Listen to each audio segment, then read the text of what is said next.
Ilan naman sa mga sikat na pagkain sa lugar ay ang bayi-bayi, budbud, Valencia Express na kapareho sa pagluluto ng Bicol Express, pero ang kakaiba lang nito ay hinahaluan ng prutas.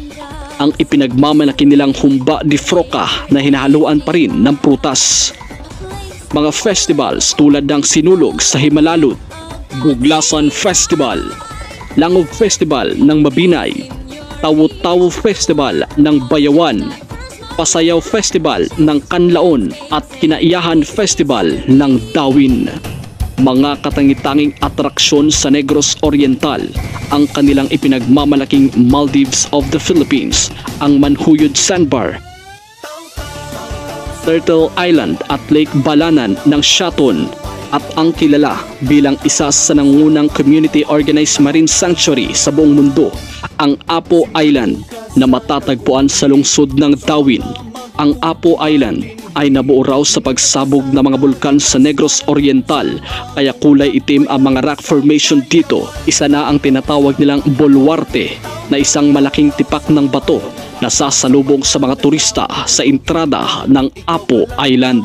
Namumukadkad sa mga ngiti ng mga taga-Apo sa yumi at ganda ng isla, pati na mga banyaga ay nahahalina. Tatambad dito ang malawak na coral reef na ikinukubli ng dagat, iba't ibang hugis at laki.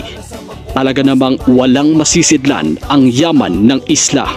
Pulang Bato Falls, Kasaruro Falls ng Valencia, Mabinay Caves, Valencia Forest Camp, mga heritage sites tulad ng Campanaryo de Dumaguete, Sister of St. Paul Monument, Silliman University at iba pang ipinagmamalaki ng probinsya.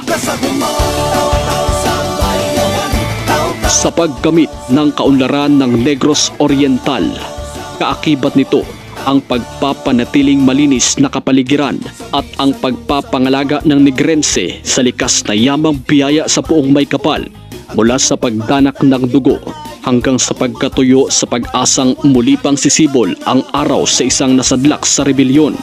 Makalipas ang ilang dekada, ngayon ay malayong malayo na sa mukha ng kahirapan at karahasan ang Negros Oriental.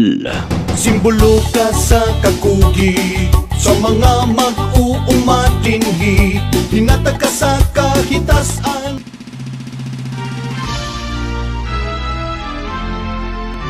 Binubuo ng 19 na munisipalidad at 6 na syudad tulad ng Bais, Bayawan, Kanlaon, Tanhay, Dumaguete at Gihulngan, at ang mga munisipalidad ay ang Amlan, Ayungon, Bakong, Pasay, Bintoy, Dawin, Himalalud, La Libertad, Mabinay, Manhuyod, Pamplona, San Jose, Santa Catalina, Shaton, Sibulan, Tayasan, Valencia, Valle Hermoso at Sambuanguita.